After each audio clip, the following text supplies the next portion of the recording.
everybody, and welcome to the third episode of Honest Discussions. I'm your host, Dr. Randon Patterson, and today we're going to talk to a postdoctoral researcher, Sam England. You may have seen his work on your local news station. He is the fella that discovered that ticks use our own electric field to help them catch a ride on us so that they can feed on us. Isn't that nice? So we talk about this larger phenomena of electroreception by animals, and we also talk a lot about what it's like to be a postdoctoral researcher in 2023. So really enjoyed our discussion. It's actually a lot of fun, a lot of laughter, and a lot of really interesting topics that we go over, like honeybees waggle dances. So I hope that you enjoy our conversation. And if you're watching this video, please help us grow the channel. Please like, share, subscribe. Subscriptions are the most important thing. The quicker we get to 1,000 subscribers, the quicker we can get monetized, the quicker that we can start evolving this platform into what I envision it being, which is a place that helps create funding for science that has been marginalized. And the biggest area of science that has been marginalized is basic science. Meanwhile, nothing can be built without the foundations of basic science endeavors. So enjoy the show and help us grow the channel. Thank you. Yeah, so I mean, I think I don't really have the most kind of like stereotypical story. At least I think when you ask a lot of scientists this, especially when they're in kind of like job interviews or PhD interviews, you know, people like to say that like, oh yeah, I've been fascinated with this thing since I was like 3 years old. Like, but we aren't in that scenario. So what exactly. really happened? Yeah, exactly. Like just trying to imagine these like toddlers that are absolutely fascinated by transcriptomics or something is quite comical. But yeah, I mean, so interestingly, kind of my training before I started my PhD was actually in physics. My kind of undergraduate and masters were both in physics, and the reason I kind of chose to do that is that I actually wanted to be a spaceman. I was kind of like fascinated by outer space and kind of the idea of being an astronaut. It was genuinely quite like a serious goal of mine for quite a while. But something that I kind of realized when I kind of went to university to actually study physics and astrophysics is that I did find this stuff really interesting, but the examples of physics that I found the most fascinating were actually the ways that kind of physics was exploited by living organisms in the natural world. So I remember I had this great lecturer, Pete Vukuzic, who is an optical physicist. He's done a lot of stuff to do with structural color in butterflies, kind of how these insects create these really beautiful iridescences using structural color rather than pigment. But he chose, when he was lecturing us on kind of electromagnetic waves and optics, he often went to the natural world to give interesting examples of this. So, for example, when he was talking about kind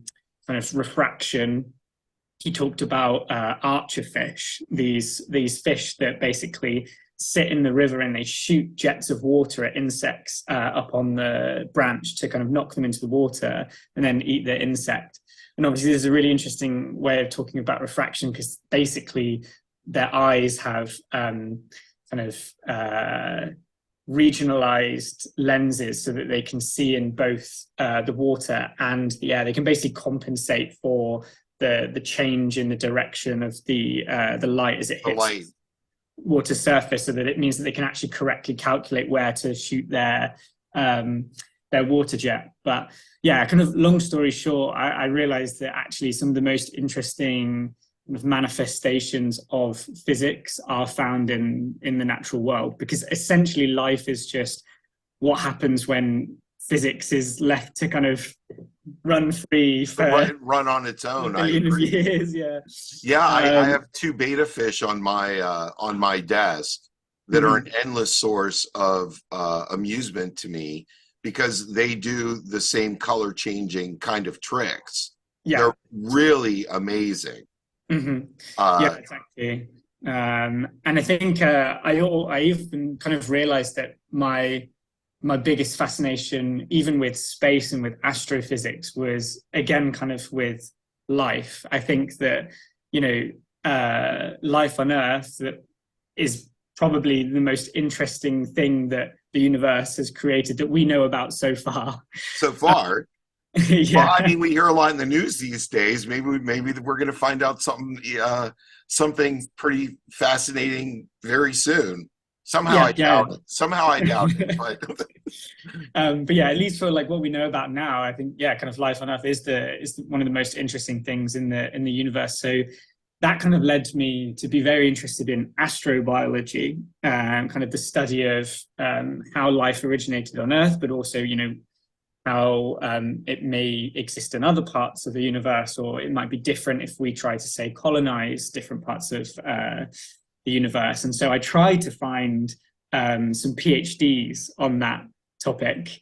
It's not a particularly well-funded research field, I suspect. Yeah. So I then basically was like, okay, maybe I can't do a PhD in astrobiology, but if I just try to get into biology, perhaps later on I can try to kind of, once I've got the doctorate, maybe I could then, you know, shift my research focus back more towards this astrobiology stuff. And I thought, well, what other kind of fields of biology would a physicist be particularly useful in? And one of those is sensory biology, kind of studying how animals and other organisms kind of sense the world around them, because a really fundamental part of sensory biology and sensory ecology is understanding the stimulus. Kind of, you know, if you understand the physics of sound or of light or of electricity, it makes it a lot easier to understand the sensory perception of these physical phenomena by animals. And so that seemed like a really good way of me kind of like still using my training as a physicist and kind of bringing something a little bit different to the world of biology. Ended up doing a PhD on electroreception and accidentally kind of just fell in love with the world of sensory systems and sensory ecology. So maybe I'll go back to the astrobiology one day. I do still find that incredibly fascinating, but actually it's kind of funny that, like, you know, I was really interested in kind of astrobiology and kind of discovering these kind of like alien worlds, but you realize that actually there's so many alien worlds just in understanding how right here are perceiving the world, because they really do kind of see and smell and taste and hear the world in a completely different way to us. And so it's kind of, it's a different kind of alien world, but it actually, I think, maybe sparks the same kind of interest in me. So yes, finished my PhD there, working on electroreception, mostly in insects. And now I've just moved to the Museum for Naturkunde in Berlin, where I'm studying the vision of spiders, which is another really interesting alien world, because you have these 8 eyes all pointing in different directions. They're generally different sizes. How do they see the world? We don't quite know yet. So that's kind of another one that I'm unraveling at the moment. But yeah. Well, so are you going down to the protein level in the study of the spider eyes? Do they have trip channels as well? Or are they using like a Drosophila type mechanism, or do they have completely different eyes?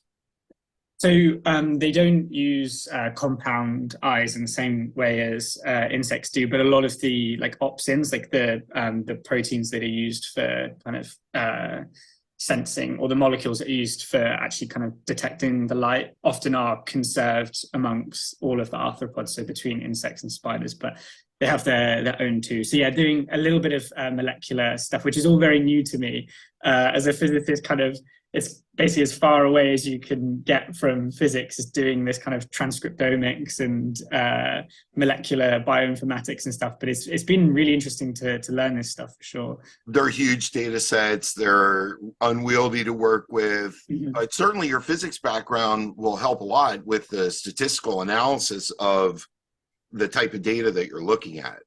Because that's where I'm on the other side.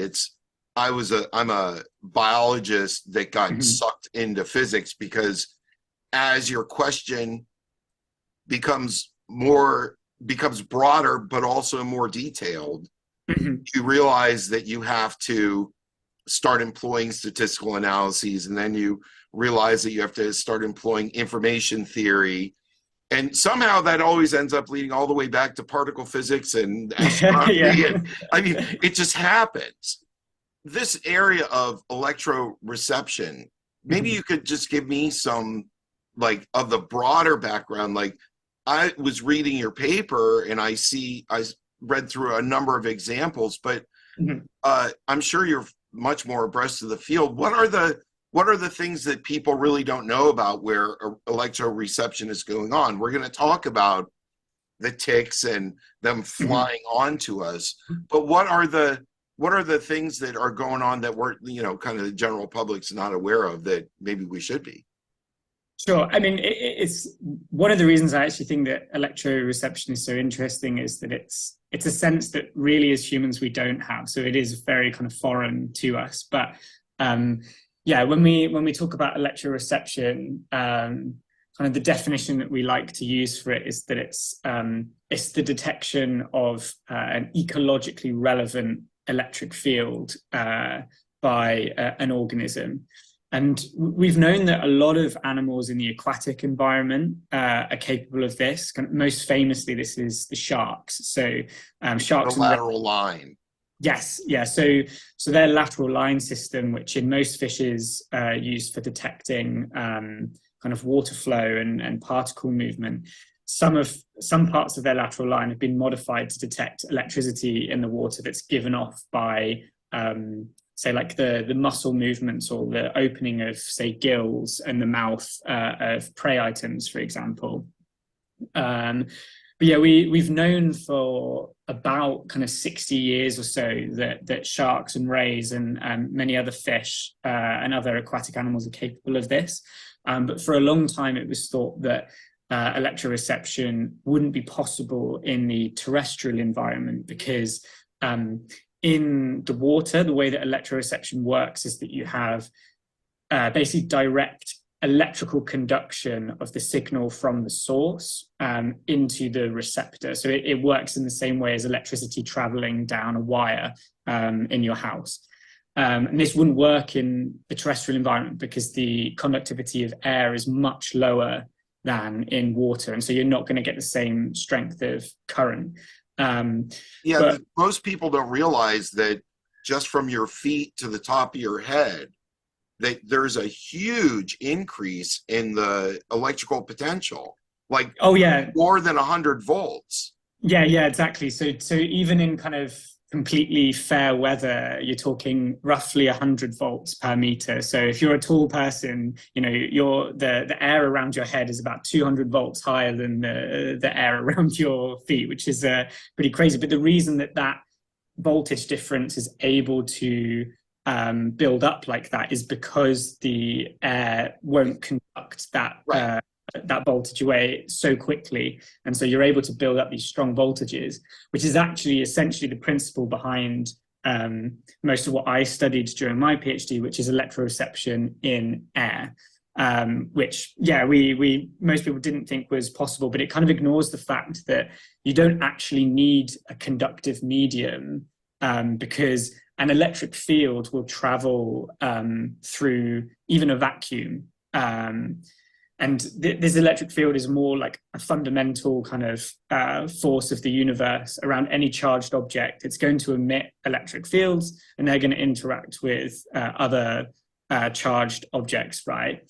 And so, I mean, what you were saying there about the electric field even working in a vacuum, that brings you back to the whole ether discussion and what is actually transmitting the electromagnetic waves that we see, because even in like the LIGO detectors to detect gravitational waves, they've pumped that down to minus 17 atmospheres or something. Like, it's way more vacuous than space.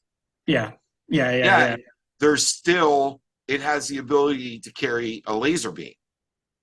So that's one that always kind of is like, I don't understand completely, because there's really nothing there, yet there's a medium to carry it. Yeah, so I think the difference between, say, in the water and in the air is that in the water, because the water is relatively conductive, charge can actually move through the water. And so that's a current, and that's what most of the animals like the fish are detecting. But in the air, it's the charge itself doesn't move. It's just the electric field. But of course, like, these electric fields are still able to, apply forces to other charged objects. You see this if you, say, rub a balloon on your hair. That balloon will become charged up, as will your hair, and you can see that the balloon will push your hair around. And that's actually the fundamental principle behind electroreception in air, is that a lot of animals are endowed with these mechanosensory hairs, so these hairs that will generally detect, touch or airflow or acoustic stimuli. If those hairs are charged, or these mechanosensory structures are charged, then they could be deflected by an external electric field. And so this was first shown to be the case in air in bumblebees. So it was shown that bumblebees can actually detect the electric field around flowers, and that they might actually use changes in this electric field as a foraging cue, because as a bee visits a flower, it's going to modify the electric field of that flower for some amount of time over the course of a few minutes. And so a subsequently arriving bee may actually be able to detect the fact that a bee has... It's already been fed on it. Yeah. And not waste its really vital energy that it needs to forage on something that's already been foraged. Exactly, yeah, because the nectar will be diminished for some amount of time. And so it was first shown in bumblebees, but it's since also been shown to play a role in the waggle dance of honeybees as well. So honeybees have this incredible behavior where they essentially communicate the location of good foraging sites to each other. So a honeybee that's found like a nice patch of flowers will return back to the hive, and it will essentially signal to its nest mates using this fairly simple, actually, sequence of moves, the direction that the nest mates need to fly in and for how long in order to get to the same foraging site. And it's called the waggle dance because basically they'll travel in a line and kind of like waggle their abdomen, maybe buzz their wings. But yeah, it turns out that honeybees are able to detect part of the component of this waggle dance, again, by electrostatic deflection of mechanosensory structures that the honeybees have. So they basically don't need to be able to see or otherwise sense the movement of the dance. They can just use electrical information to detect the dance moves. That is wild. I wonder if they've applied like AI learning algorithms to the dance to see if they can, if we can read that language through like an AI interpreter. Yeah, for sure. I mean, I think it would definitely be possible to do that. So the dance was actually decoded very famously by a man called Carl von Frisch, who essentially just watched these honeybees for a very long time, realized that they might be telling each other where to go. And yeah, he managed to decode it because it is actually a surprisingly like simple language. In like my understanding of it is essentially that the direction that the honeybee dances in, either relative to gravity or relative to the kind of the orientation of the honeycomb of the hive, tells you the direction relative to the sun that you need to fly, and then the duration for which they kind of waggle essentially tells you the distance. And so it's like beautifully, elegantly simple. And so I think like I wouldn't be surprised if someone's already done it, where even maybe not using electrical information, but maybe filming them or That's using. what I thought, is just from filming them, potentially you could Mhm. get the necessary information for a algorithm to, a neural network to really just say this is the language. Where they want. Yeah, yeah, yeah. And yeah, I wouldn't be. I'm pretty sure someone's probably already done that, to be honest. But yeah, it's fascinating stuff. Well, But yeah. so is what you've discovered. I mean, I saw it on my Google feed, and then I walked upstairs and I saw it on my local news. Mhm. And I was like, I have to reach out to this guy. It's so fascinating because ticks are, I mean, as a biologist, ticks are one of the worst vectors that humans have to deal with in the upcoming years, because of the prevalence of carrying so many diseases that we are not well equipped to deal with. Yeah. Lyme's disease, of course, being the big one, but you hear about a new tick-borne disease almost every day. It seems that way. Yeah, for sure. And there's so many that, they don't infect us as humans, but they infect our livestock, and they cause like huge financial losses to farmers. So yeah, kind of economically, socially, and kind of healthcare wise, they're probably one of the most impactful organisms, maybe only rivaled by kind of mosquitoes and a few others like that. Yeah, I mean, and even mosquitoes, hard to say between them and ticks these days. I mean, in the US, I suspect in the US there are more human diseases from ticks per year than mosquitoes, if I had to guess.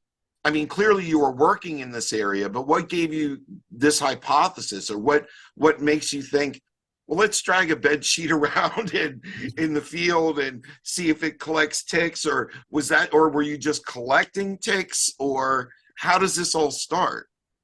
Yeah, so again, I wish I could really kind of play into that, you know, trope or kind of mad scientist stereotype of I just had this, brilliant eureka moment one It day as rarely I was. happens that way. It's mostly serendipity in my experience, but Exactly. Yeah. So unfortunately, I wasn't, strolling through my orchard and suddenly was hit with this brainwave.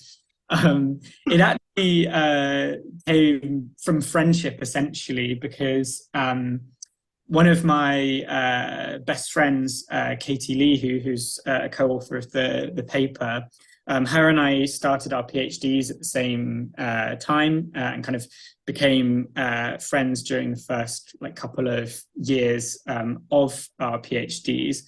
But she's a veterinary parasitologist, so she's really interested in kind of tracking the prevalence of ticks and other parasites along with the diseases that they spread. And she kind of models these distributions and tries to make predictions and inform guidance on kind of how we can maybe manage these parasites or prevent the spread of their diseases. Whereas, kind of as I've already said, my PhD was all about kind of naturally occurring static electricity.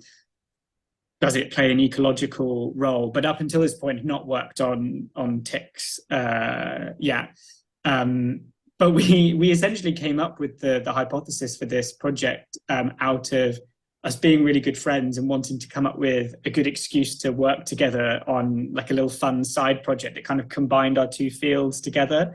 So it's like, well, I work on static electricity, you work on ticks. How might ticks use static electricity?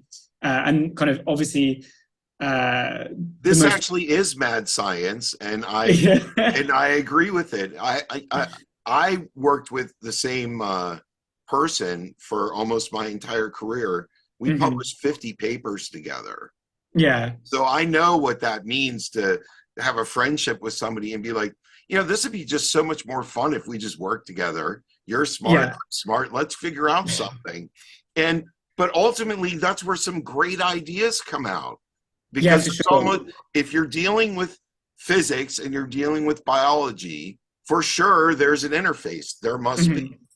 Yeah, exactly. That's been one of the most like pleasurable things about working on this kind of, yeah, how is static electricity used by animals and plants, is that it's a really under-researched field, and so there's so much space to move into. So it really did mean that, you know, Katie and I could just be like, should we just see if this is the thing? And we didn't, you know, we did a quick search through, you know, Google Scholar and all of the other things, and like, there's nothing on this. So, okay, cool. Like we can run free and let's see if there's anything going on here. I mean, you did use some expensive equipment, but to get to get the ball rolling, this is something that, you know, the resources needed were pretty limited just to get started. Oh yeah, I mean, to kind of see whether the phenomenon existed in the first place. Yeah, we went out, dragged some bed sheets through some woodland, which is a very, like, you know, typical way that tick researchers collect their ticks. And then, you know, we just, you know, brought charged objects, like charged bits of plastic, bits of nylon, some like dried rabbit feet that you can buy as like dog treats. I think I literally ordered them on Amazon. It was one of the weirdest. Oh my goodness, you can order dried rabbit feet. Yeah, probably one of the strangest things to come from my my Amazon account. Like, it's crazy. It was available on Amazon Prime as well. Like, I literally got them delivered. In fact, in Bristol, the city that we live in, we can sometimes get same day delivery. I'm pretty sure I ordered them in the morning, and by the evening, I had a bag of dried rabbit feet. It must be quite popular. Yeah, I think they're used as like yeah, kind of natural dog treats essentially. But yeah, it was a very weird. I'm not sure how I feel about kind of the algorithm of Amazon knowing or thinking that that's an interest of mine. They've probably got a very skewed perception of who I am as a person. Yeah, but so you collected the ticks and then you take them back to the lab.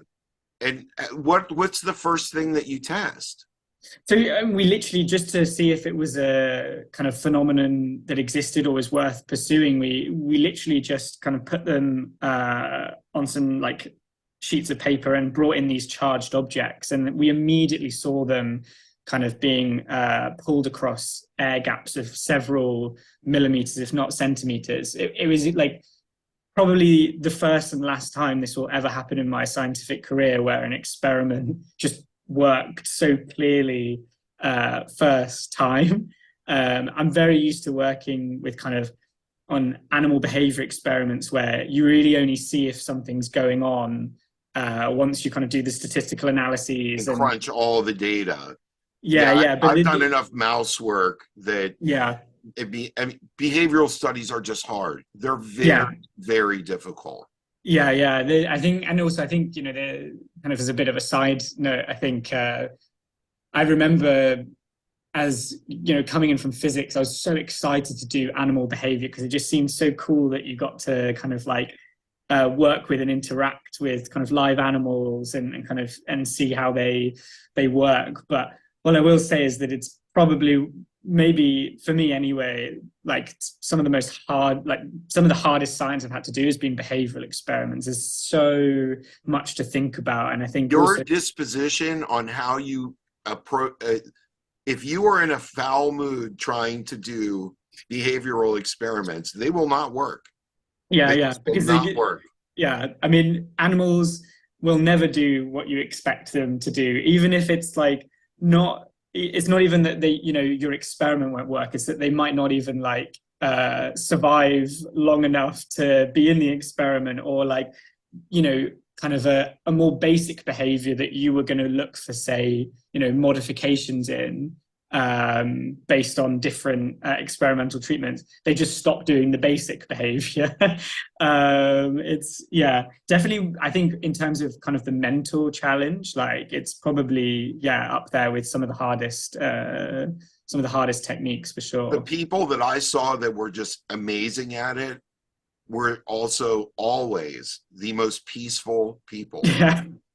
I just noticed there was a real correlation to people that could do work with mice and rabbits and rats, that they got really nice results. They were very calm people. Yeah, yeah, yeah. They did not get rattled easily, and they always had the same demeanor entering into their experiments, and they For swore sure. by it, that Yeah, it was yeah. incredibly important to be just that you yourself were in the same state whenever you were doing the work.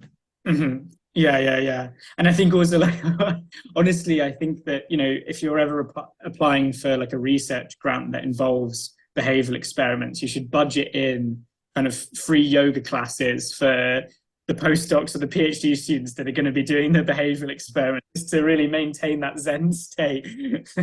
I agree with you. So once you see that they're leaping across this air gap, Mhm. so you start measuring the the and making it a real experiment and jacking up the voltages. And I saw in your paper you went pretty high in some of them, and it didn't seem, I mean, it increased the effect of being able to move across larger air gaps, Mhm. but it seemed to have, and you have videos, and there'll be videos and whatnot throughout this. So Okay, sure. like where we talk about the waggle dance, I'll be sure and put in some Mhm. videos of the waggle dance. But Nice. there didn't seem to be any noticeable effect on the ticks themselves, even you were using what, up to 750 volts or. Yeah, I mean, so these voltages sound very extreme because we're kind of used to thinking about voltages in terms of Wet uh volts was what I call them, wet volts, that you're moving yeah, through some kind of liquid conductor that you're getting all of it at once. exactly right. So that's the fundamental point, is that, we were exposing these ticks to hundreds of volts, but they're not connected by a conductor to that voltage. And so you're not going to get that very like fast kind of discharge. And it's all current that's actually the thing that's kind of what we would see as like hazardous. Right. As you pointed out earlier, there's a voltage difference of about 200 volts between our feet and our head on a nice day. In a thunderstorm, it could be sometimes thousands of volts. Oh, So I forget that, because that's true too. Yeah, in a thunderstorm, it goes way, way, way up. yeah, yeah.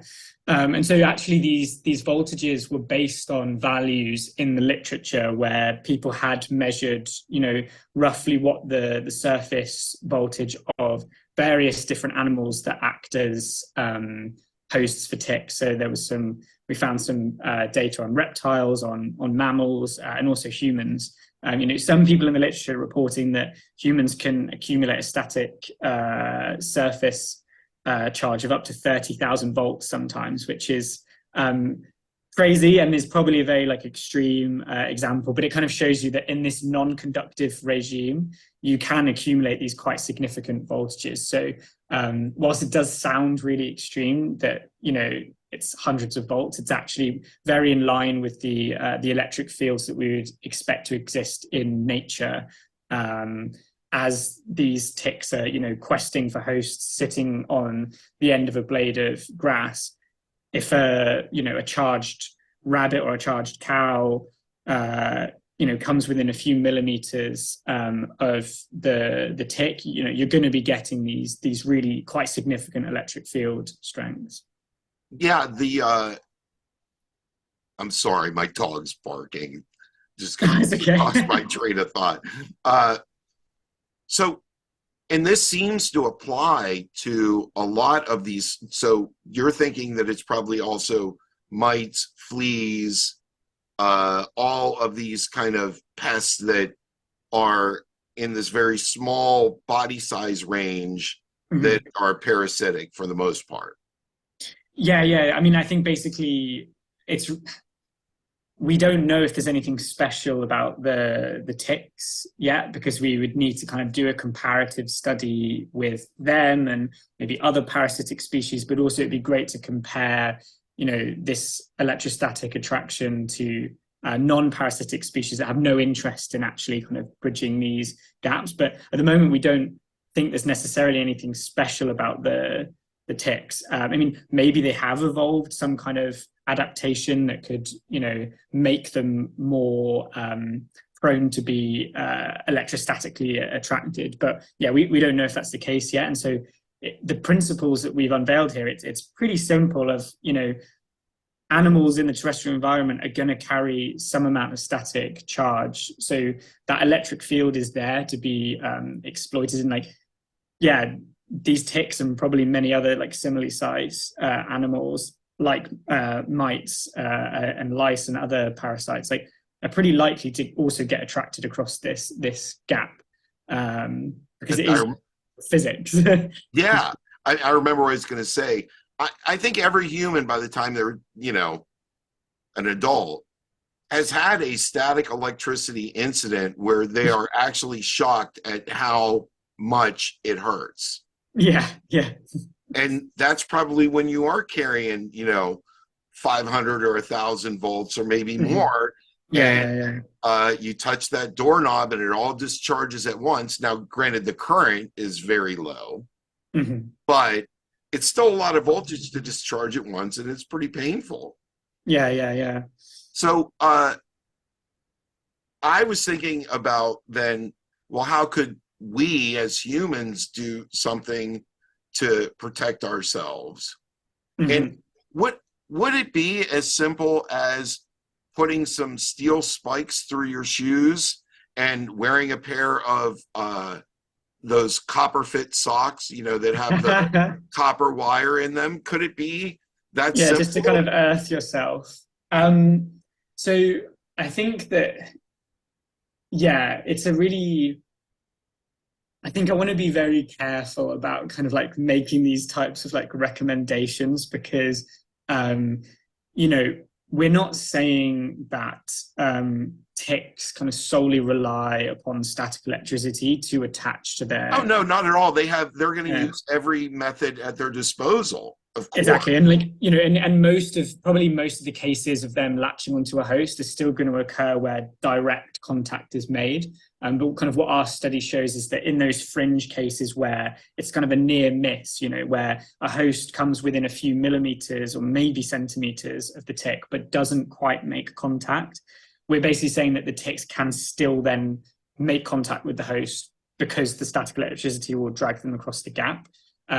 What that means is that it's not yet completely clear how effective kind of reducing your static charge would be at reducing your rates of tick bites overall, but for sure you can definitely conceive of some potential ways to reduce the probability that a tick is going to be able to be attracted onto you. Grounding, you kind of say, by having kind of a better conductive path into the earth is potentially one. But having said that, a lot of what we're talking about is static charge, and so this is accumulating on parts of your body like your hair, or in the case of humans, on our clothing, that probably aren't electrically connected into our body. Right. And so you wouldn't necessarily be able to kind of completely dissipate your static charge just by earthing your feet. Because some parts, it's just there's not going to be a conductive path, say, from your hair or from your clothes into the ground, even if you do have some kind of spike attached to your feet going into the earth. Unless we have global electric fields, which that's completely possible. As humans, we have a global electric field. Yeah, so I think it would definitely dissipate some amount of our static charge, but just not all of it, if that makes sense. Yeah. But definitely maybe some other solutions. For example, we already have anti-static sprays on the market for other purposes. For example, you can buy them for removing electrostatic charge from your vinyl records, because cleaning your computer, or So I wouldn't be surprised if people start kind of marketing these things as a tick repellent. But they may be. I mean, they may work until you do the study. You don't know what the effectiveness of because if it's only 20% or 10% of all ticks that land on a human are due to this bridging the electrostatic gap, well, you're still going to have a 90% tick problem. Exactly. So it's kind of a thing where, like, sure, I can definitely believe that that kind of solution could reduce the amount of tick bites that you get. I think that, like, they would have to be used in conjunction with, you know, existing tick repellents that use more traditional kind of like chemical methods. But yeah, I think before anyone starts kind of selling these it's like, people need to definitely show that they do make an improvement. And so, yeah, I'd be very careful about kind of making any like recommendations off the back of this. But yeah, and, you know, other possibilities would include, you know, maybe using or opting for different material for clothing, because a lot of our outdoor clothing is polyester or some synthetic material that just carries wicked amounts of charge. Yeah, exactly. Like, a lot of these synthetic fibers are just so chargeable. And so it's kind of possible that if you're walking through some long grass whilst wearing this kind of like waterproof outdoor trousers, like, you're kind of vacuuming the ticks up on you in a way. And that's true too, but that is also something, and that is important, because you can make it that the number of ticks you draw up is actually substantially more by wearing the wrong clothing. You really can. Yeah. Like, it's definitely a very real possibility that that's the case. But yeah, I think that I'm really interested to see if people kind of do these more applied follow-up studies to see if this can be incorporated into like tick prevention strategies, for sure. Here's the question I've been dying to ask you, and I've been waiting all this time to ask, because I think it's the most important part of your study, even though it's the unanswered part. And that is, they go to both positive and negative charges. So there is some true mechanism, because there's no way that they exist in a charged state that would allow them to go either way. No, something, you almost have to imagine that there is some physical sensory mechanism that says, I need to reverse my polarity to bridge this electric gap that I'm now, or this electric field, to get to it because I'm feeling it. And that to me is just fascinating. We're talking about a fairly simple biology, as biology goes. A tick has, you know, does not have near the complexity of cells that we do.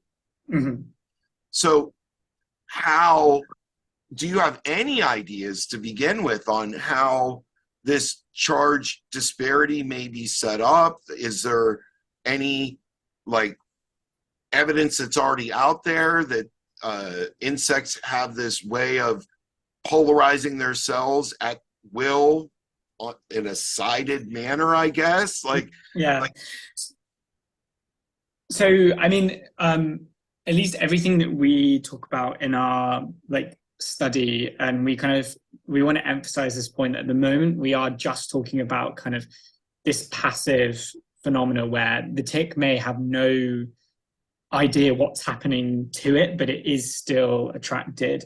And actually, you do and can still get this like bimodal attraction, as in like attracted to both positive and negative charges, even without like a physiological input from the tick, because essentially the external electric field coming from the host. So let's say you have a cow that's positively charged. As it comes into proximity with the tick, inside the tick, the positive charge of the cow is going to attract the negative charges. And just suck it right out, basically. So we don't know whether the polarization is happening conductively or dielectrically, but essentially what's happening is that the charges are either kind of moving within the tick. So the negative ones would be, if in the case of a positively charged host, the negative ones would be attracted slightly more towards the host, whereas the positive charges are kind of repelled slightly away. Or if it's more dielectric, where they don't actually move within the tick, but they kind of reorient. Yeah. So but what in you're any saying, case, oh, sorry. no, I was just going to say, so I was just going to kind of paraphrase, like, I think what you're saying is that in a strong enough electric field, that the tick's own electric field could possibly be swapped just due to the strength of the field that it's experiencing, and that this is not necessarily a biological mechanism per se through a neuronally intact sensory perception mechanism. Rather, it's truly a physical property of the atoms that make up the tick itself. Yeah, exactly. And kind of we know that that's the case because we also saw attraction with dead ticks. So as long as they're like freshly like dead, they will still be attracted in the same way. And so at least a big chunk of the phenomena is simply just it's a physical interaction of the electrons within the tick. Will cause this polarization.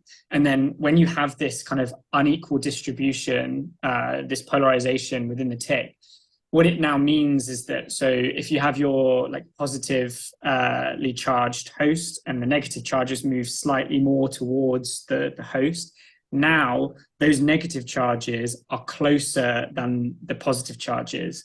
And so the attractive force between the positively charged host and the negative charges within the tick is stronger than the repulsive force between the positive charges in the host and the positive charges in the tick.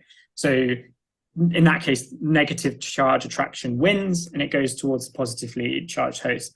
And obviously, if you have a negatively charged host, the opposite happens. So the positive charges move slightly closer to the host, and then that attraction dominates over the repulsion. And so you would see this with any polarizable object, whether it was living or not. Or not. But kind of an open question is, whether or not ticks have evolved to be more readily polarizable. And I think it'd be really cool to, do this kind of comparative study of them compared to other organisms that may or may not also be interested in being electrostatically attracted, but also just inanimate objects, compare it to just other materials that can or can't be polarized to see where they sit on this kind of attraction spectrum. You just gave me a really this just popped into my head because the fact that you can do it shortly after they die, but not, I'm sure once they're dried, it doesn't work. And that makes sense because there's no water for conducting things around. But shortly after they die, they still have all of their fluids. I wonder if you gave some type of either sodium channel blockers or potassium channel blockers or chloride channel blockers, one of the three big ones. I wonder if that would alter your experiments, because if it does, then what that's saying is, because those things will also still work for some period of time after death. Yeah. And if that were the case, then you're back to it is a biologically controlled mechanism because those channels are controlled. They're not just for sure to go willy-nilly. So I mean, that'd be so cool to look into for sure. And super easy and super cheap. Those drugs cost like $1. They've been forever. But so kind of the last thing I wanted to talk to you about is, you're fairly young yourself. Science is this ever evolving place where, how you get into it, how you move through the system to, get to where you are, that you're doing research and being funded for it. I mean, I don't think it's harder than it looks. Let's put it that way. Yeah. What kind of advice would you give to the people that are, the next generation behind you and seeing what you're seeing in the changing landscape of science as advice to pursue a dream of being a scientist? Yeah, I mean, I think on the I'm maybe not completely the best person to give advice in terms of like career advice, because I'm very much at the stage in my career where it could all go wrong. In terms of I may get spit out by the scientific machine But within. that makes you actually perfect because you're in a place that a lot of other people probably are as well. Yeah, I mean, yeah. So I think in terms of progressing past that point, maybe I don't know that much, but I can say that in terms of me kind of preserving my own mental health, and also just preserving that kind of love for science that I think almost all of us kind of start out with. I think what I found particularly useful for me is to kind of actively decouple uh, my sense of like self and my ego from my scientific career.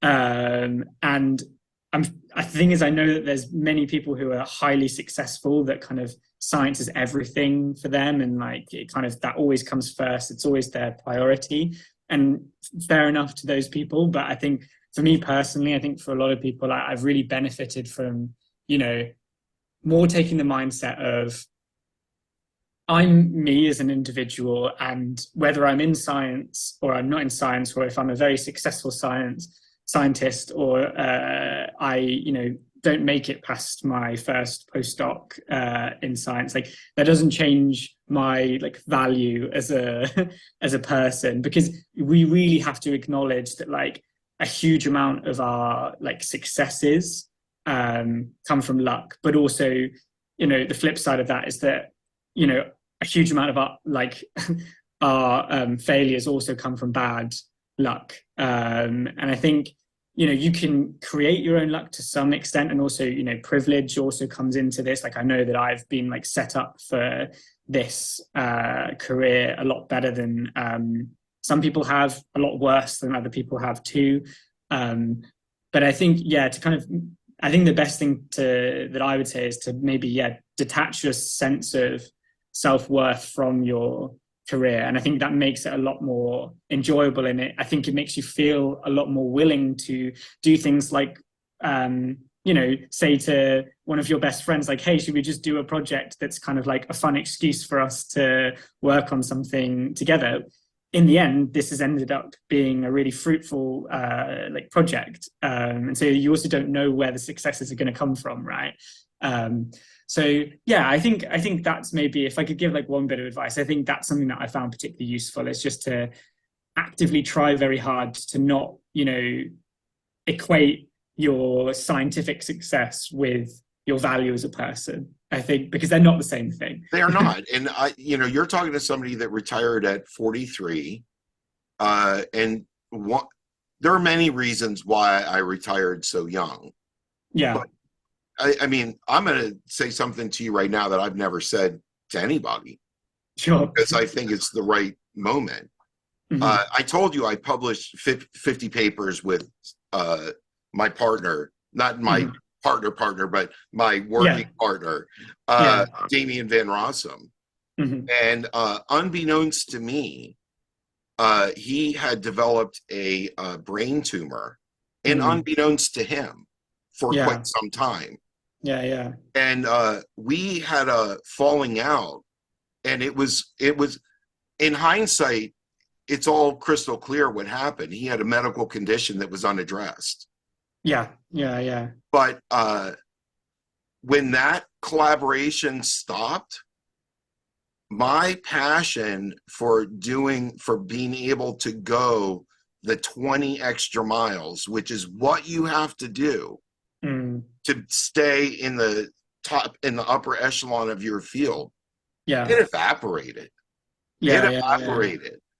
If Damien was healthy and still on this planet and we were still working together, I would still be sitting in a lab. I would still be loving my life, no matter what the outside distractions were. I would have been able to deal with the wokeness. I would have been able to deal with all of the pressures that come with being a scientist.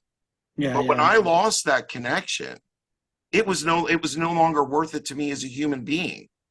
Yeah, And yeah. then for a couple of years after that, it took me a minute to really stop beating myself up Hmm. that, and quit doing exactly what you're saying, quit assigning my worth to what I did then. Because if you're living as a good human being, your worth is as good as what are you doing right this minute.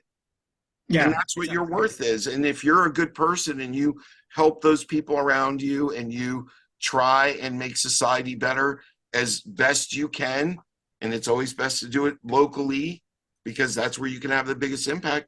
Well, you're a worthy person, and Yeah. to say anything else is nonsense. Hmm. Yeah, exactly.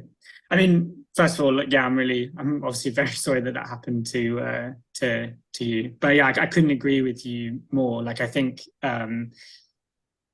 yeah, I think sometimes we're kind of almost expected to be kind of these like science producing robots. But as you kind of pointed out there, I think so much of what makes this career beautiful is the connections that you make with friends and collaborators and all of these people along the way. Like fundamentally, it is a human pursuit, and that's what inspired us all in the first place. Was this kind of inner um, desire for knowledge and connection with the world, and The so first time that you have drinks with people you consider to be famous in your field at a scientific meeting, yeah, you see and have those discussions for the first time after a few drinks and people's lips get a little bit loose. You yeah, you're you're absorbed by it. It's the most beautiful thing, in the world to see people debating heavily, having an argument, but not an argument that's me versus you, an argument Mhm. that is what are the real facts? What can we consider to be true about these facts? And where do they not hold water? And to, Yeah, yeah. and to have that honest debate Hmm. and recognize what we do know and what we don't know. And I think that has been lost in large part over the last decade, unfortunately. Yeah, I think things are definitely. I mean, obviously, I haven't been like in science for long enough to be able to like see that transition so much. But I think, yeah, things definitely do seem as if they're a bit more adversarial than they once used to be. In that, for to use a relevant word to my research, I think everybody is a lot more polarized in their opinions on things and a lot less willing to actually kind of change their mind about things. And you see this on Twitter and the discourse around a lot of different scientific studies, including this one. It's yeah, it's interesting because like yeah, having these discussions where people disagree with you, like I love that. Like, as in, I want to hear whether have I got something wrong? Like, as in, like seriously, like is there? Yeah, but Because if like you can live, it's hard to live in that space because yeah, you do kind of get pushed. Like when you're writing a nature paper or a current biology paper, mm-hmm. you don't have a lot of words. Mm-hmm. So you have to say things in a concise way, but often when you're saying things in a concise way, the nuance is lost. Definitely, And the nuance is the most important part of all of it. mm-hmm. Yeah, yeah, And I wish that we would go back to remembering that the paper is not what you're actually saying. The yeah. paper is a representation, an abstracted representation of what you really want to say. Mm-hmm. And Yeah. And I think also people can be quite scared of maybe admitting those caveats or admitting those like nuances. Like I think people really try very hard to like present their study or their data as the most kind of infallible demonstration of a hypothesis. And actually personally, like I very much try to avoid that. And we made a big effort in this current biology paper to be fairly explicit about the things that we know and things that we don't know. And, I loved it. I loved the yeah, oh, thank paper. you. I know. I really thought it was just fantastic. Like all of the people that I'm contacting, I love what they did. I may not Yeah. agree with what they did. I Mhm. may not agree with their interpretations, but I love what they did. I love the inspiration behind it. I like the work Mhm. that was done. It's scientific work. Yeah. But guess what? We can do lots of scientific work that's just not right. Yeah. Yeah. All right, I have one last one, and this is I want to just go out there Okay. because you said electroreception is not a human trait, and I want to ask you just one question. Now, we know that the eyes are both a receiver and a transmitter. And this has been well documented that the eyes produce light. And actually, as a physicist, you're very easy to understand. Anything that can receive can also transmit. Sure. So, do we have is this ESP or some type of this extrasensory perception? Because everybody has felt someone looking at them and then quickly turned and seen someone looking at them. This is, I mean, it's far too common. If you were to do scientific measurements, it happens far too commonly likely to be a random event. Could Mhm. there be electroreception that we are also performing all the time that we're just not aware of? I mean, so I think what this probably comes down to is like the semantics of like your definition of electroreception, because the definition that we like to use is that, yeah, it's the detection of an ecologically relevant electric field. And that's why I say, humans aren't really capable of electroreception, because at least what we know so far, there's not a particularly obvious ecological reason for us to be able to detect electric fields.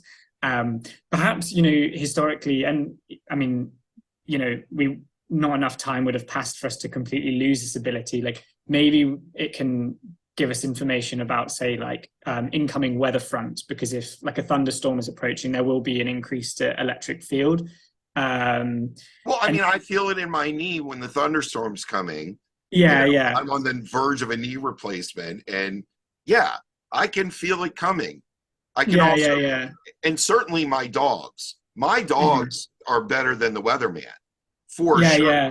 And there's some interesting studies in hamsters actually from a couple of decades ago showing that like they may be able to kind of detect the electric field of thunderstorms. And so I'm not saying that we're incapable of detecting static electricity. We definitely are. We can all experience this. As I said, like you rub a balloon on your head, or like if you walk underneath a power line, you can often like You feel it can move. feel that, yeah.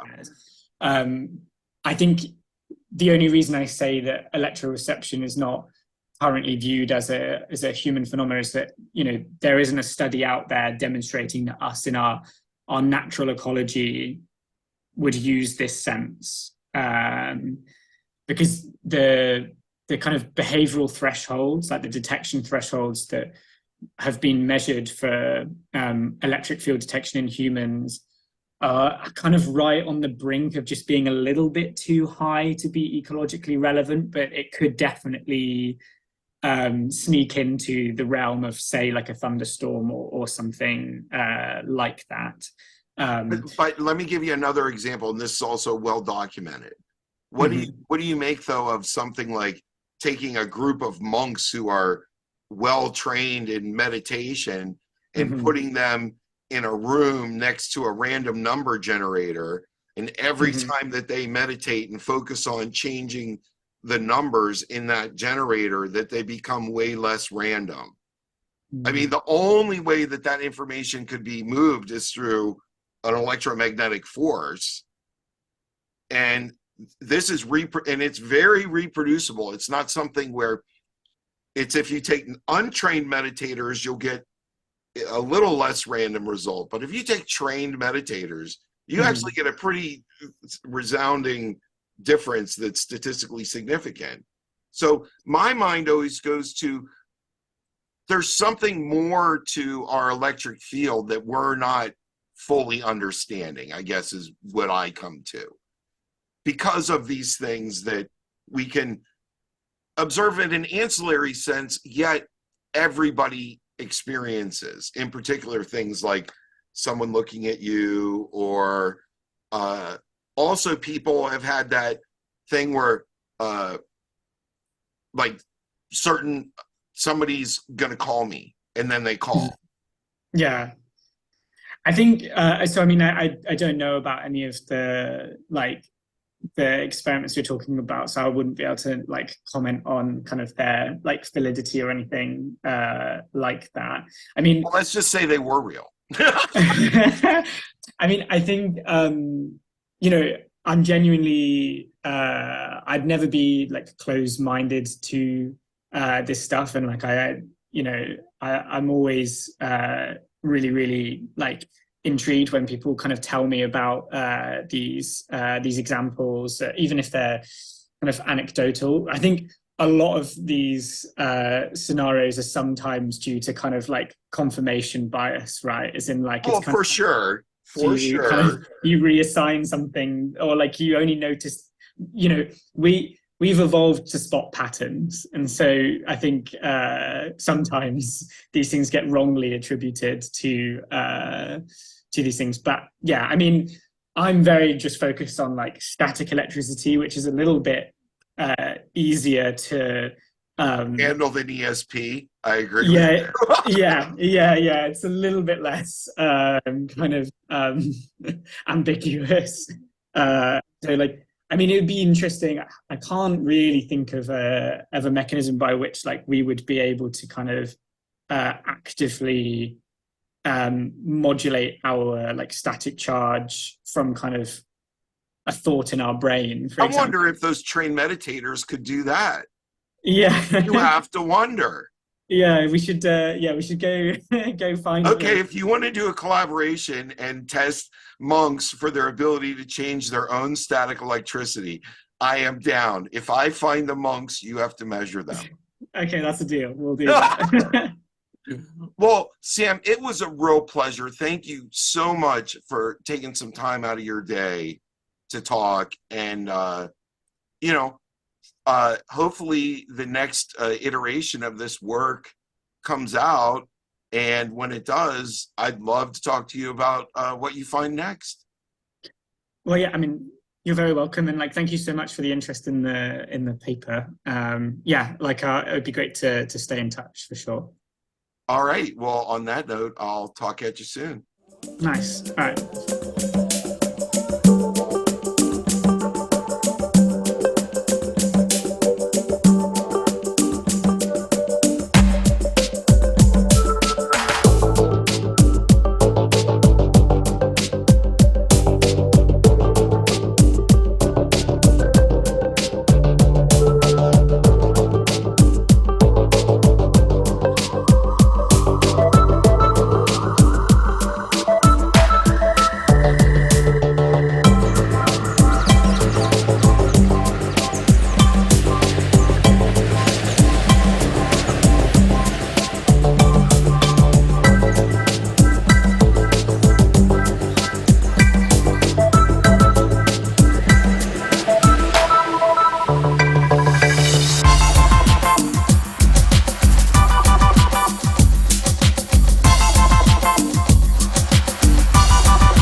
Dzień dobry, prowadzi.